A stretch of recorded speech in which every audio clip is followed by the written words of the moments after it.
सकते।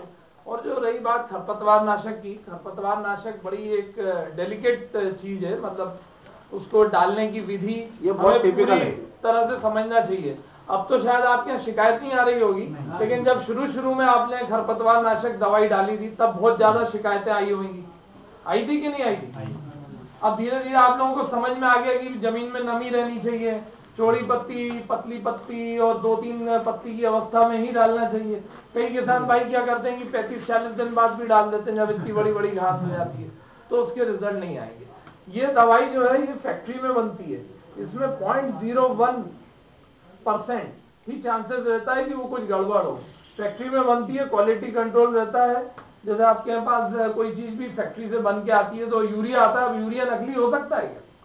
उसका दाना जब तक वो 46 नाइट्रोजन नहीं रहेगा तब तक वो बनेगा ही नहीं। तो यूरिया भी नकली नहीं आता, वो दाने वाला, उसमें चूरा आ सकता है जिसके कारण वो सब स्टैंडर्ड विभाग द्वारा किया जाता है। पाउडर आ जाता है, उसमें पानी लग जाए, पानी कारण होता है, बाकी कोई उसमें क्वालिटी में कोई उसका रखरखाव ठीक नहीं हो तो शायद वो नकली हो सकता है। तो खरपतवार नाशक दवाइयों में जनरली ये चर्चा नहीं होती है। अगर खराब होती है दवाई तो एक नहीं सभी किसान के खेत पे वो दवाई बेअसर साबित होगी और फसल को खराब कर देगी। उससे फिर ये देखा जा सकता है कि उसी बेच नंबर की दवाई किन काश्तकारों ने उपयोग करी और कितना वो भी संभावना कम है, क्योंकि खरपतवार नाशक जो आजकल पोस्ट इमरजेंस चल रहा है वो सब बहुराष्ट्रीय कंपनियां बना रही हैं, बाहर से आयात कर रही हैं, इतनी महंगी दवाई दे रही हैं, वो चीटिंग नहीं करती। हाँ, ये हो सकता है जैसे पिछली बार परशुट दवाई आई थी, वो आपके यहाँ भी नकली बिकी थी। भोपाल में उसके लोग पकड़ाए थे, 14 दिन उनको पुलिस रिमांड पे रखा गया और उसके तार ग्वालियर, भिंड, मुरैना तक थे। मतलब वो पूरे प्रदेश में परशुट जो एकदम ब्रांड से चल रही है दवाई, वो नकली बिक रही थी।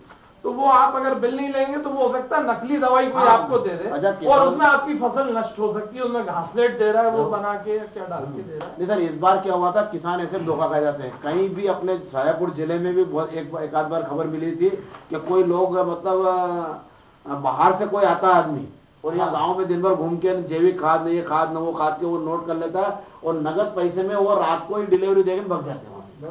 तो बताइए, ऐसे कभी भी आप जानते में भी नहीं आना चाहिए। 1500 रुपए की दवाई है, वो बाहर से कोई आता है, गुजरात से आते हैं काफी लोग, महाराष्ट्र से आते हैं, मध्य प्रदेश में भी ऐसे हैं जिन्हें अभी तक शिकंजा पकड़ नहीं पा रहा है, और वो रात में आएंगे, डीलर क्या रखवा जाएंगे दवाई, और ये 1500 की दवाई है, तू 1000 रुपए में ले ले, और डीलर भी उसको 1400 रुपए में 1500 की दवाई को 1400 में बेच देगा, बिना बिल के आप भी ले लेंगे, और वो बाद में परिणाम मिलते हैं कि साहब वो दवाई तो नकली थी।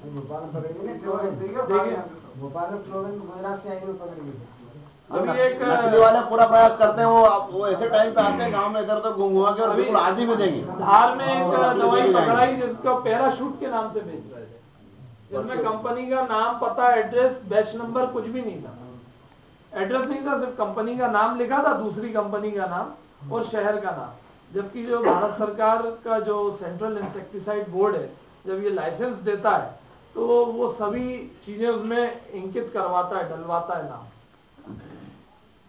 कि भैया उसमें आपका बैच नंबर भी रहेगा, आपका नाम, पता, दुर्भाग्य तो ये भी रहेगा। जिसमें सर पेस्टिसाइड, सीड बीज, खाद बीज, दवाई तीनों में आदान में किसान का दुर्भाग्य तो रहता है, किसान केवल डब्बे ही पहचानता है, उसको कुछ नहीं मालूम इसके।